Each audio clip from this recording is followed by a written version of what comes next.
एक बार स्कूल में हो गया था, मेरा स्पाइडर वो शर्ट में चला गया था। अब वो 6th क्लास की बात है और आज मैं पता नहीं कौन सी क्लास में हूँ, लेकिन डर उतना का उतना ही है। चलो शर्ट में गया, निक्कर में नहीं। तो ये रोल्स ना सर मैंने किए ही इसलिए कि जो दिख रहा है ना वो तो ठीक है, जो नहीं दिख रहा है वो अभय वर्मा कैसे दिखाऊं।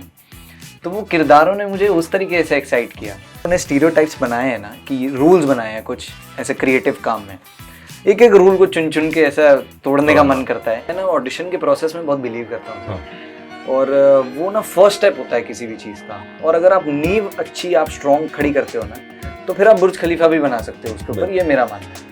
तो मैं ऑडिशन सर उस तरीके से देता हूँ कि या तो ये मेरा पहला ऑडिशन हो और मेरा आखिरी भी हो। मुंजिया की अगर बात करें तो मोना सिंह का जस्सी जैसी कोई नहीं देखा हुआ था बचपन में, पैदा नहीं हुए थे। नहीं क्या बात है सर। मैंने जो मेले में भी गया था, अच्छा, जिसने वो पटर वाली बोट भी खरीदी है और जिसने वो बेब्लेड भी, जिसने वैसा वाला बचपन जिया है जो अब नहीं है सर। वो देखिए फैमिली मैन मतलब तब ऑनेस्टली मैं आपको बोलूंगा कि उस दौर में था कि कुछ काम मिल जाए तो बस कर लूं। ये नहीं सोचा था कि क्या मिले क्या नहीं मिले, जो काम मिल जाए उसको बस कर लूं, बस ऐसा कुछ नहीं। काम मिलने पे था। मैंने ऑडिशन दिया तो तब तक फैमिली मैन 1 भी नहीं आई थी। ऑनेस्टली सर मुझे ये तक नहीं पता था कि मैं किस चीज़ के लिए ऑडिशन दे रहा हूँ। मेरे को बस ये था कि ऑडिशन दे रहा हूँ, ऑडिशन के लिए एंटर हो गए, बस आधी जंग जीत ली। और मुझे इसके अलावा शायद आगे का तो मैं सोचता ही नहीं था। ऑडिशन मिल गया, बहुत बड़ी बात हो गई। तो मार रही थी तो वो एक्चुअली 2 दिन तक वो मेरी गर्दन नजर लाल रही, तो जिसको भी मिल रहा था वो शक कर रहा था, कह रहा भाई ये लाल रंग क्या है यहाँ पे। तो मेरा गोल्डन कराने का बहुत मन करता था तो लेकिन वो मेरी मम्मी बहुत मारेगी मुझे। सर मैं आया तो फिर वही सब जो ऑडिशन का प्रोसेस होता है, एक बैग लो, उसके अंदर शर्ट डालो, कुर्ता डालो, एक टी-शर्ट डालो और निकल पड़ो ऑडिशन पे अपनी किस्मत आजमाने। तो एक फिल्म थी सुपर 30, तो उसमें मैंने जूनियर आर्टिस्ट का मुझे एक जॉब मिली। तो वो मेरा पहला जो ठप्पा लगा पासपोर्ट पे। मैंने कहा यार सपने तो बड़े ही देखने चाहिए, क्योंकि अगर 10 दिन का बनारस में किया हुआ काम मुझे कांस को जा सकता है तो कुछ भी हो सकता है। 3 दिन एक जगह रह रहे थे तो 2-3 दिन से ना ऐसे रात को 3 बजे आँख खुल रही थी। और तीसरे दिन हमने डिस्कस किया ब्रेकफास्ट टेबल पे, किसी ने पूछा अच्छा ठीक से सोए तो मैंने बोला हाँ यार ठीक से सोया, बस 3 बजे आँख खुल गई थी ऐसे 5 मिनट के लिए। तो मोना मैम आई उधर से, कह रही यार मेरी भी आँख खुल गई थी 3 बजे। तो फिर शर्वरी आई उधर से कि यार मैं भी 3 बजे उठी थी फॉर व्हाटएवर रीजन, और किसी की आवाज नहीं कुछ नहीं, बस ऐसी ही आँख खुल गई। तो सब जो क्रू था 20-25 लोगों का बोल रहे यार मेरी भी 3 बजे आँख खुल रही थी।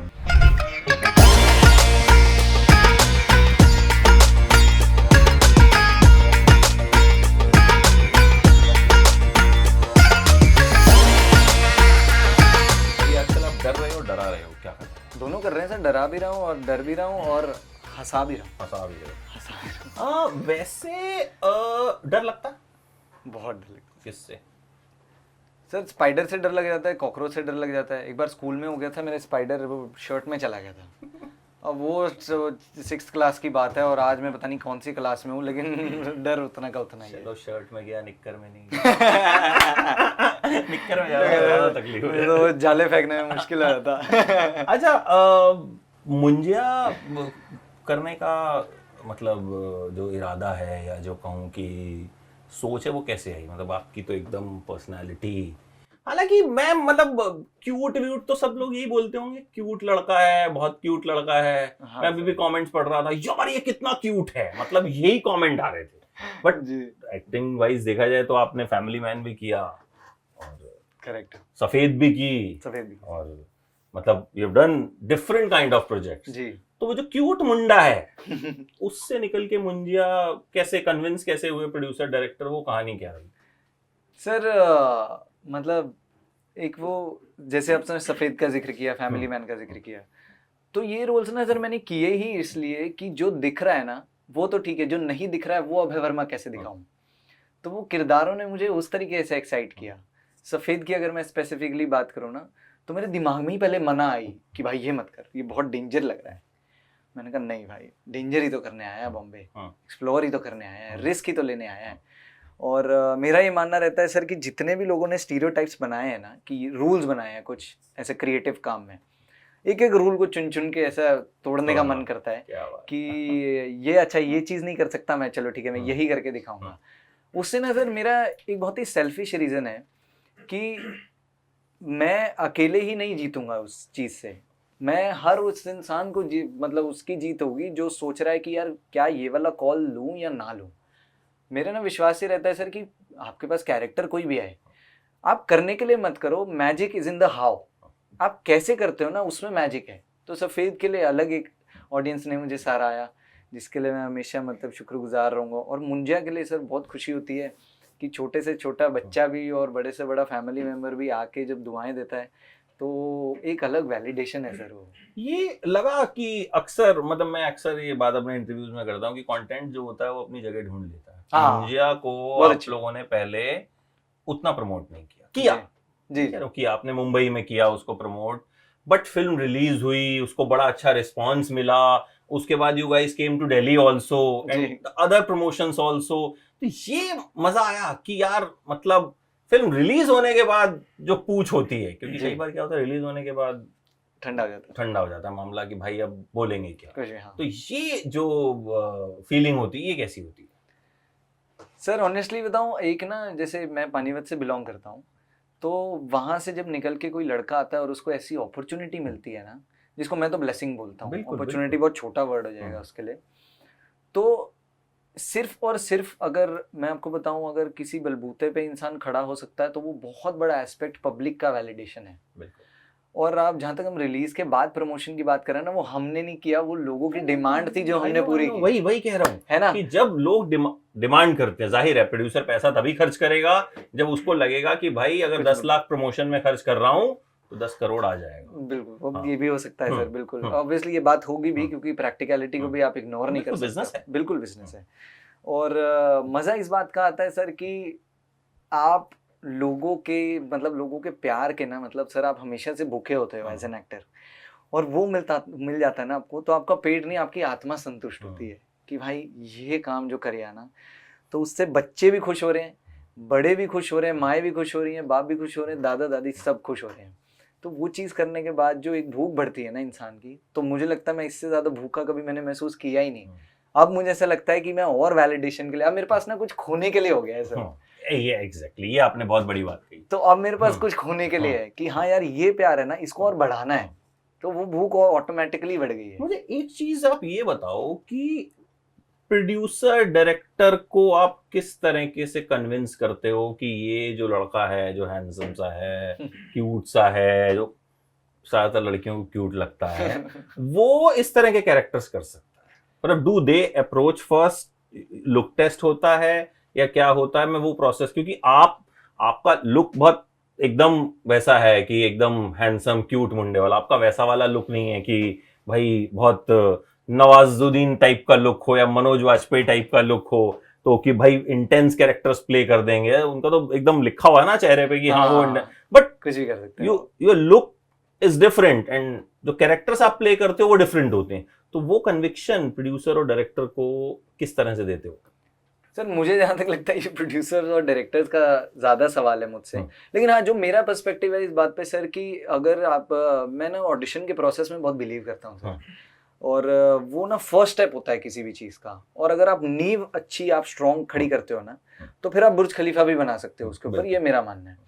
तो मैं ऑडिशन सर उस तरीके से देता हूँ कि या तो ये मेरा पहला ऑडिशन हो और मेरा आखिरी भी हो। पहला ऑडिशन इसलिए ताकि वो उसी जज्बे से दूं जब मैं पहली बार बॉम्बे आया था और पहला ऑडिशन दिया था, और आखिरी भी क्योंकि मैं इसके बाद ऑडिशन नहीं दूं, ये भी माइंड में सोचता हूँ। तो आई थिंक कहीं ना कहीं वो जो प्योर अप्रोच है जो शायद नवाज सर में है, जो शायद मनोज सर में है, क्योंकि उनकी अप्रोच मैटर करती है, वो तो उनकी ना शक्ल के परे वाली बात है, वो उनके अंदर की बात है वो। तो आई थिंक वो उनके अंदर जो चलता है, जो मैंने उन्हीं से सीखा है थोड़ा बहुत, तो आई थिंक वो इंटेंट जो है, वो जो नींव के बारे में हम अभी डिस्कस कर रहे थे, वो कहीं ना कहीं अगर प्योर रखता है ना इंसान, तो प्रोड्यूसर्स और क्रिएटर्स और डायरेक्टर्स को भी ऐसा लगता है कि नहीं यार इसकी शक्ल से बढ़कर भी शायद कुछ है जो हम एक्सप्लोर कर सकते हैं इसके साथ। तो शायद सफ़ेद एक ट्रांसजेंडर का रोल मुझे मिलता है, तो शायद मुंजिया में बिट्टू मिलता है, और तो शायद फैमिली मैन में कल्याण और सलमान मिलता है, तो मुझे ऐसा लगता है। अच्छा, मुंजिया की अगर बात करें तो मोना सिंह का जस्सी जैसी कोई नहीं देखा हुआ था बचपन में? पैदा नहीं हुए थे? नहीं क्या बात है सर। नहीं सर, पैदा हो गया था और इनफैक्ट मैं अरे पैदा हो गए थे, उस एज तक पहुंच गए थे कि सीरियल देखो। सर मुझे ना सीरियल एक्चुअली कोई और ऑप्शन नहीं होता था तब। थैंकफुली मैं उस जनरेशन का हूँ जो one of the last generation. Year of birth है आपका यार? सर 1998। अच्छा 1998 जी। हो गया। तो मैं थैंकफुली ना मतलब हाँ, तो 26 साल हो गए ना, तो मैं शायद वो लास्ट जनरेशन जो मेले में भी गया था, जिसने वो पटर वाली बोट भी खरीदी है, और जिसने वो बेब्लेड भी, जिसने वैसा वाला बचपन जिया है जो अब नहीं है सर। वो हाँ, अब तो वीडियो गेम्स और मोबाइल और वही सब है। जी। तो मेरे ख्याल से वो लास्ट जनरेशन थी। और तब सीरियल ना सर घर वाले बहुत देखते थे, तो वो देखना ही पड़ता था, कोई ऑप्शन नहीं होता था आपके पास। और वो मोना मैम ने जो कैरेक्टर प्ले किया था, तो वो हम 20 साल बाद भी सोचिए सर, हम याद करते हैं। मैंने अभी उनका इंटरव्यू किया था थोड़े दिन पहले की बात है। हाँ, तो मैंने भी उनको वही बोला, मैंने कहा यार मैं तो मतलब आपका सीरियल देखा करता था, मैंने कभी सोचा नहीं था कि आपका इंटरव्यू करूंगा। अरे सही बात है सर, और मैंने सोचा नहीं था सर मैं फिल्म में काम करूंगा उनके साथ। मतलब इतनी कमाल की एक्ट्रेस है वो। और उनका भी यही मानना रहता है सर, क्योंकि पहला सीरियल आप सोचिए, पहले तो एक लड़की के तौर पे, मतलब जहाँ तक मैंने सुना है वो यही चाहती हैं कि वो अच्छी दिखें, मेकअप करें और अच्छी सुंदर दिखें, ऐसा। लेकिन उन्होंने सोचा ही नहीं वो पहले शो में। और सोचिए कि मतलब अपने आर्ट पे इतने कन्विंस थी वो, तो हम 20 साल बाद तक भी उनकी बात कर रहे हैं। आप सोचिए सर 20 साल कितना लंबा दौर होता है, कितना कुछ बदल गया है जिंदगी में, बहुत कुछ। और फिर भी हम उनकी बात कर रहे हैं क्योंकि उन्होंने चांस लिया अपने आप को एक्सप्लोर करने का। And now she is doing fab. OTT पे वो कमाल की सीरीज कर रही हैं, और अब Munjya is very well appreciated. Very well sir, thankfully. मतलब मैं बहुत हैरान हूं कि मैं आपको सही बताऊं तो इसका प्रमोशन हुआ, बट कम हुआ। तो no I ask the film team जो इसको प्रमोट कर रहे थे, मैंने कहा इज इट रिलीजिंग या आप इसे पोस्टपोन कर रहे हो? फ्रैंकली यार मेरे पास मैसेज भी होगा। मैंने कहा भाई रिलीज हो रही है, पोस्टपोन कर रहे हो, क्योंकि ना बज नहीं दिख रहा मुझे उतना। ठीक है, नहीं इट्स वेरी मच रिलीजिंग। तो वो हो सकता है वो मेरे मैसेज से भी उनको लगा हो गया, दिल्ली वालों को पता नहीं है। तो then I read the reviews और वो सब, तो मैंने कहा वाह, मतलब this is like good content finds it. बड़ी सारी ऐसी पहले भी फिल्में रही, जैसे वो साउथ की एक फिल्म आई थी, मेरे दिमाग से भी उतर गई। चित्ता की बात कर रहे हैं? नहीं, मंजूमल बॉयज। नहीं, ऋषभ शेट्टी की जो फिल्म थी कांतारा। जी। कांतारा आप देखो वो रिलीज होने के बाद कितनी ज्यादा पॉपुलर हुई, और ऐसी कई फिल्में रही। तो वो मुझे लगता है जो 12th फेल भी थी, वो रिलीज के बाद कितना टाइम तक चली, एंड जब वो ओटीटी पे आई अलग उसको एप्रिसिएशन मिला। तो मुझे लगता है कि अच्छा कंटेंट अगर है तो कहीं ना कहीं खुद को प्रमोट करवा लेता है वो। 100% सर। मतलब अब ऐसी बात नहीं है शायद कि बहुत बड़ा स्टार चाहिए किसी चीज के लिए, अब स्टोरी स्टार बन गई है। स्टोरी स्टार बन गया। हम अभी जिक्र कर रहे थे, जैसे भी पंचायत आई एक वेब सीरीज, हमने अभी आपसे पहले एक इंटरव्यू किया, उसमें एक विधायक का रोल करते हैं उनकी बेटी, वो कह रही मेरा तो रोल ही 1 दिन का है, 2 दिन का है। अच्छा। मतलब 2 दिन शूट किया था। जी। मैंने कहा लेकिन social media is talking so much about you. देखिए सर, पावर देखिए। तो वही चीज है कि मतलब अगर परफॉर्मेंस है तो people will talk. Sir Nawaz sir की जर्नी देख लीजिए, एक डायलॉग से शुरू हुई थी। एक सिर्फ मतलब वो मुन्ना भाई MBBS में वो सिर्फ वो चोरी का ही तो वो रोल था जिसमें रोना ही था उनको, और आज हम उनको लेजेंड बोलते हैं सर। बिल्कुल। तो ये भी कहानी, तो एक लंबा दौर खैर जी है, उनका स्ट्रगल भी बड़ा, अरे बहुत अनोखा तगड़ा रहा है उनका स्ट्रगल, मतलब तो बट अच्छा फैमिली मैन की भी बात करेंगे जरूर, because that's a very important part of your career. 100%। वो कैसे मिली थी सर? वही सेम ऑडिशन का प्रोसेस था जिसमें मैं बहुत ज्यादा बिलीव करता हूँ। और अच्छी बात ये थी कि फैमिली मैन मतलब तब ऑनेस्टली मैं आपको बोलूंगा कि उस दौर में था कि कुछ काम मिल जाए तो बस कर लूं। ये नहीं सोचा था कि क्या मिले क्या नहीं मिले, जो काम मिल जाए उसको बस कर लूं, बस ऐसा कुछ नहीं, काम मिलने पे था। तो मैंने ऑडिशन दिया, तो तब तक फैमिली मैन 1 भी नहीं आई थी, तो पता नहीं था कि ये बिल्कुल भी नहीं पता था काटने वाली है। ऑनेस्टली सर मुझे ये तक नहीं पता था कि मैं किस चीज के लिए ऑडिशन दे रहा हूँ। मेरे को बस ये था कि ऑडिशन दे रहा हूँ, ऑडिशन के लिए एंटर हो गए, बस आधी जंग जीत ली। और मुझे इसके अलावा शायद आगे का तो मैं सोचता ही नहीं था, ऑडिशन मिल गया बहुत बड़ी बात हो गई। तो वो वाला टाइम था सर। और मैंने ऑडिशन दिया और फिर मुझे कॉल बैक आया, तो मुझे राजन DK सर ने बुलाया अपने ऑफिस में, कह रहे आपको आना है और आप आ जाओ। मैंने ऑनेस्टली बताऊँ, मतलब मैं सोच रहा था कि मैंने सबसे अच्छा जोड़ा निकाला अपने अलमारी में से और मैं फुल एकदम तैयार होके परफ्यूम वगैरह लगा के सब गया, अच्छे से तैयार हो गई। तो उन्होंने तो पहले ऊपर से नीचे मुझे देखा, मैंने कहा मैं ज़्यादा तो नहीं सज के आ गया हूँ भाई। तो वो बोले ठीक है सन, यू कैन गो। तो मैं मिला ही, और वो मैंने कहा यार मैंने कुछ ऊटपटांग कर दिया है, तो अब तो गया काम हाथ से। तो बस उनको ना मेरी शक्ल देखने के लिए वो इन पर्सन उन्होंने बुलाया था, और थोड़ा 2 मिनट बातचीत की। मैंने कहा चलो ये हो गया काम। तो वहाँ मैं ऐसे निराश होकर बाहर आया। फिर मुझे थोड़े दिन बाद कॉल आया कि यार आप इसमें इसके पार्ट हो। अब इंटरेस्टिंग बात ये थी सर कि 4 दिन मैंने शूट किया उस चीज़ के लिए, और मुझे अभी 4 साल हो गए, 4 साल बाद तक भी उसका रिस्पॉन्स आता है। अब आप और मैं बात कर रहे हैं इस बारे में, तो मेरे को लगता है कि कहीं ना कहीं उस चाहे इम्पैक्ट छोड़ा है सर। और एक दिन का काम भी आपको पूरा मतलब एक जिंदगी आप बिता सकते हो उस एक दिन के काम पे। तो वही कंटेंट इज किंग सर, जो आप बोल रहे थे वही वाली बात है। मैं बताऊं, मनोज वाजपेयी से जब भी बात होती है वो कहते हैं यार जो मुझे फैमिली मैन ने दिया मेरे पूरे करियर। हाँ मुझे बता रहे थे, कहते यार मतलब लोग मुझे फैमिली मैन से ज्यादा पहचानते हैं। बिल्कुल हर एज का लोग, तो बोले जेन जी जिसे कहते हैं, बिल्कुल बोले उसको शायद मेरी शूल और मेरी पुरानी फिल्में नहीं पता होंगी, लेकिन वो मुझे इससे पहचानते हैं। बोले वो एक तो उनका बड़ा फेमस है वो किस्सा कि शारिब हाशमी उनके घर गए तो उनकी बेटी ने पहचाना जेके अरे घर की मुर्गी दाल। तो that is the power of वो इतना स्ट्रांग है। और अब भी मतलब हर बार जब भी उनका कोई इंटरव्यू हो उनसे एक चीज जरूर पूछा है, सर फैमिली मैन का नेक्स्ट सीजन कब आ रहा है? हाँ करेगा, अब तो आ रहा है सर, थैंकफुली अच्छी बात है। लोग मुझे मैसेज कर रहे हैं, सोचिए कि भाई आप आओगे क्या नहीं तो पता थोड़ी चलता ये। तो फिल्में और सीरियल ऐसी चीज है जहाँ कोई भी कभी भी घुस सकता है। अरे नहीं सर, तो आने वाले को नहीं सर, मुझे नहीं लगता, क्योंकि अभी हो गया था, यहाँ पे अभी भी दर्द होता है मुझे। तो वो दर्द रहेगा सर अभी। वो सीन कैसे शूट हुआ था यार? मैं अभी देख रहा था वो सीन, बाई चांस मैं कुछ रिसर्च कर रहा था तो वो सीन आया। ओ बाप रे। तो उसमें क्या मतलब क्या मारा था सर? वो एक्रेलिक का एक बनाया था उन लोगों ने, और वो मार रहे थे। अब एक्रेलिक में भी सर जान होती है, तो वो मतलब वो कन्विक्शन के लिए वो मारना था अश्लेषा को। तो मार रही थी, तो वो एक्चुअली 2 दिन तक वो मेरी गर्दन नजर लाल रही, तो जिसको भी मिल रहा था वो शक कर रहा था, कह रहा भाई ये लाल क्या है यहाँ पे। तो उनका कुछ नहीं, वो शूट करके निकला हूँ कुछ, तो उसका है। तो अच्छा, हेयर स्टाइल चेंज करने का सोचा है कभी? सर मैं तो रोज सोच रहा हूँ, लेकिन लोग करने नहीं दे रहे। नहीं लोग नहीं, मतलब कोई प्रोड्यूसर, कोई डायरेक्टर या किसी फिल्म मेकर ने ऐसा कुछ बोला यार तू चेंज कर थोड़ा सा, या खुद कभी सोचा हो? खुद तो मैं सोचता ही रहता हूँ एक लुक से कुछ हट के कुछ करूँ। हाँ सर, वो मैं करता ही रहता हूँ। वो अलग बात है कि अभी इंटरव्यू का दौर है तो वापस से बढ़ गए हैं बाल, बट हाँ मैं छोटे और सब कराता रहता हूँ। मेरा गोल्डन कराने का बहुत मन करता है। तो लेकिन वो मेरी मम्मी बहुत मारेगी मुझे, तो नहीं मम्मी भी मारेगी, प्लस फिर बाकी कैरेक्टर्स में भी तो दिक्कत होगी। हाँ वो भी है सर। तो इतना कुछ मैं ज्यादा सोचता नहीं हूँ सर, जो है अभी वो है, और सिंपल ही रखता हूँ सर खुद को। इतना कुछ एक्टर को करने की जरूरत नहीं होती, सिर्फ एक्टिंग की जरूरत है। पर्दे पे कुछ कर दे तो फिर कुछ करने की जरूरत, फिर कुछ करने की, पर्दे पे कुछ नहीं कर रहे हो तो फिर बाकी जो मर्जी कर लो। सही बात है। अच्छा ये बताओ आपने स्टार्ट कैसे किया, मतलब हाउ यू थॉट कि एक्टर बनना है या क्या करना है? सर पानीपत में ना कुछ ज़्यादा कुछ था नहीं एंटरटेनमेंट के लिए, तो मैं ना चुपचाप अकेले, मतलब थोड़ा मायूस था किसी वजह से, तो मैं फिल्म देखने चला गया। अब मुझे नहीं पता था वो मायूसी सबसे बड़ी खुशी बन जाएगी मेरी जिंदगी की। रामलीला, वो संजय लीला बंसाली की। तो रोमियो जूलियट की एक बहुत अच्छी रिप्रेजेंटेशन है।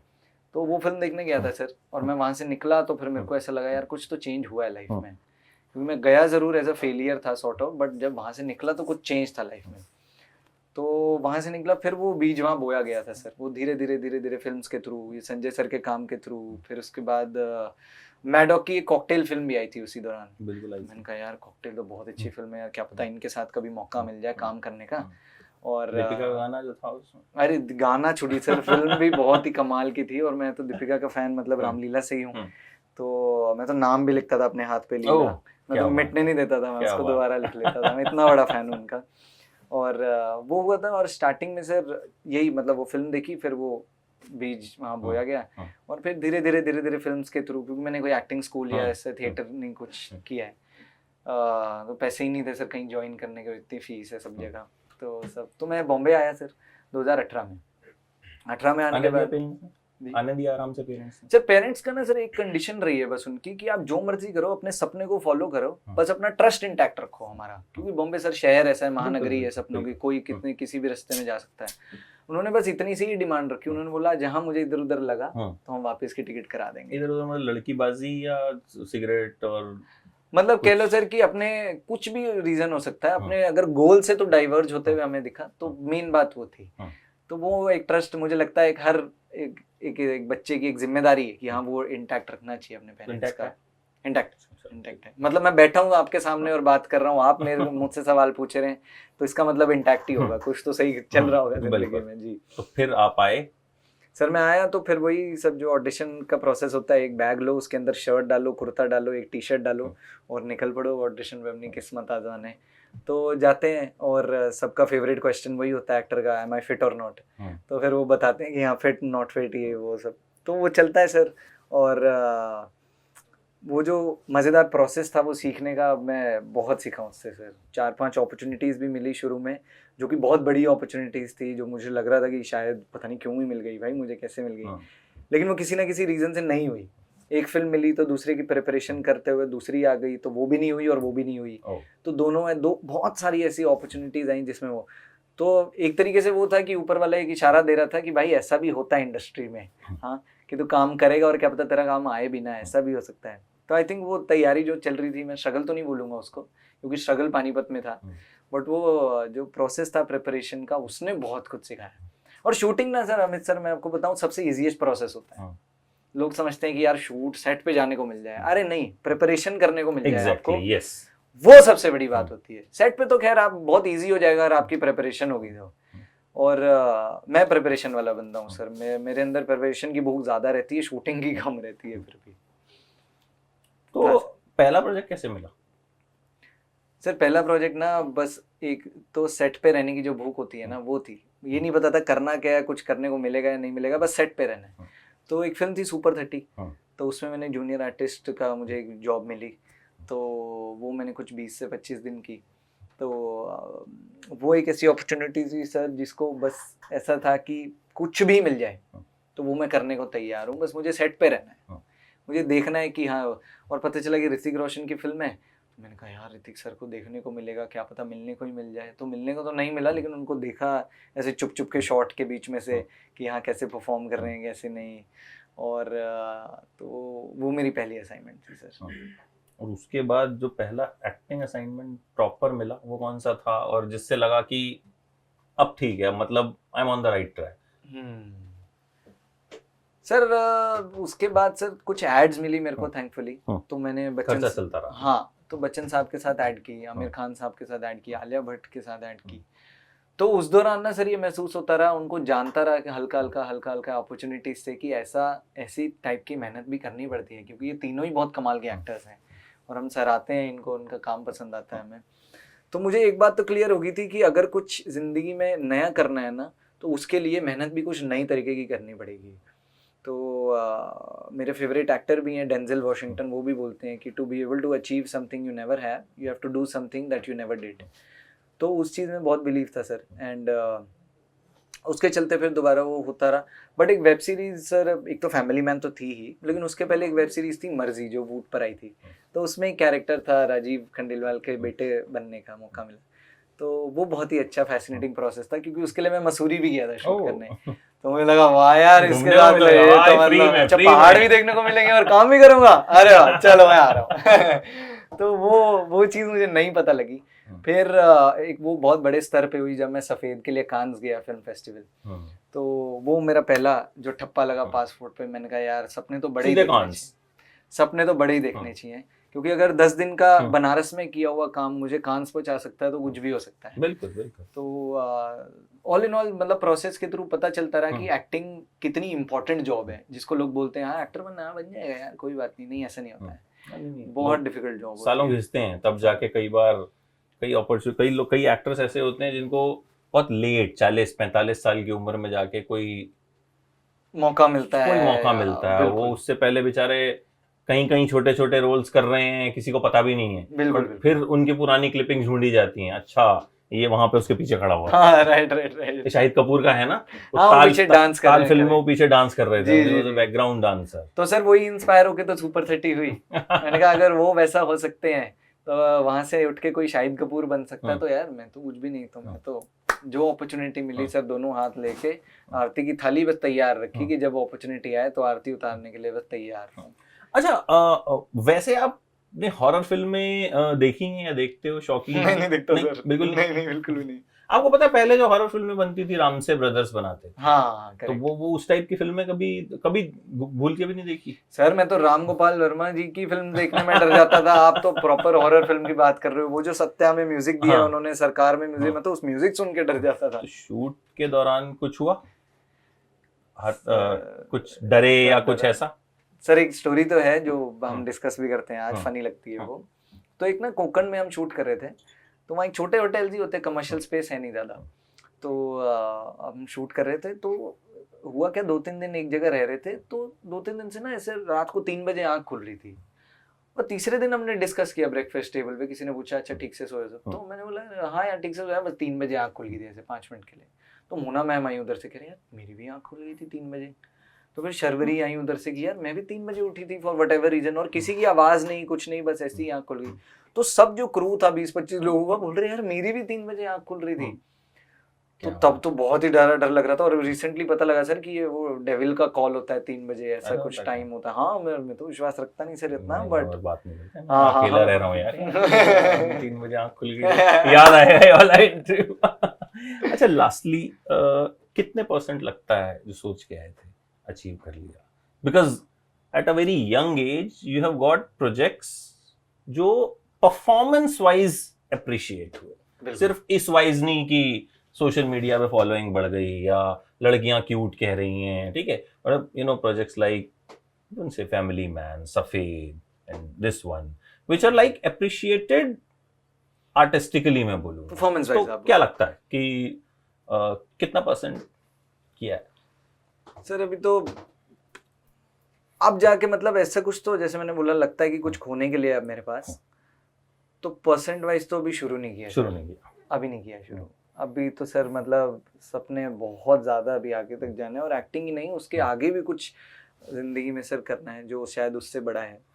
तो वो एक गोल रहता है, अगर वो लेके चलूँ तो मतलब मुझे नहीं लगता मैंने 1% भी अपने कैपेबिलिटी के हिसाब से अभी तक कुछ किया है, क्योंकि वो एक ऐसी चीज़ है जो मैं हमेशा चेज़ करता रहूँगा और शायद वो कभी ख़त्म ना हो। और कितना भी प्यार मिले सर, बस उसको मतलब अपने दिल के पास रखना है और उसको एज अ फ्यूल यूज़ करना है, बस यही इंटेंशन रहता है। कितने % हो तो सर वो पब्लिक ज़्यादा बेटर है सर डिसाइड करने के लिए, अपने को बस काम करना है, और यही माइंड में रहता है सर ऑनेस्टली। इससे ज़्यादा कुछ सोचता नहीं हूँ, और ना ही मतलब थोड़ा रिलैक्स रहने वाला ही इंसान हूँ सर। ऐसा मतलब एक एक्टर को ना मीडिएटर का रोल ही प्ले करना होता है और उसको वही करना चाहिए। डायरेक्टर से इन्फॉर्मेशन लेके ऑडियंस को देनी है, बस इतना सा ही एक एक्टर का काम है। अब उसमें लोगों जो प्यार देते हैं और वो सब करते हैं तो वो एक अमानत है, तो उसको ये नहीं सोचना चाहिए वो अपनी चीज़ है। तो जो अमानत है सर वो कभी भी ले सकते हैं, कभी भी दे सकते हैं, वो उनके ऊपर है। बस काम ज़रूर ऐसा करूँगा कि हमेशा लेने वाली साइड पे रहूँ। चलिए होपफुली आप ऐसे ही रहें। बिल्कुल। And wish you all the very best. मज़ा आया आपसे बात करके। अरे बहुत मज़ा आया सर, हर बार जब भी बात करते हैं बहुत मज़ा आता है। बिल्कुल सर। आई विश आगे ऐसी ही चीज़ें बढ़ती रहें और हम हर बार जो है बड़े और प्रोजेक्ट्स पे बात करते रहें। क्या बात है। अच्छा लास्टली मूंगफली के पराठे खाने जाते हो? अरे सर आपने मेरा आधा यूथ बता दिया अभी एक लाइन नहीं अब जाते हो? नहीं अब जाता सर, जब भी पानीपत जाता हूँ तो वहाँ पे रुकना बहुत जरूरी है। तो आगे कभी एक इंटरव्यू हम पराठे वाला करते हैं, ये करते हैं मूर्थल पे करते हैं 100% किसी ढाबे, व्हाइट मक्खन के साथ। व्हाइट मक्खन के साथ, क्या बात है, डन। All the best. चलिए thank you sir, thank you sir.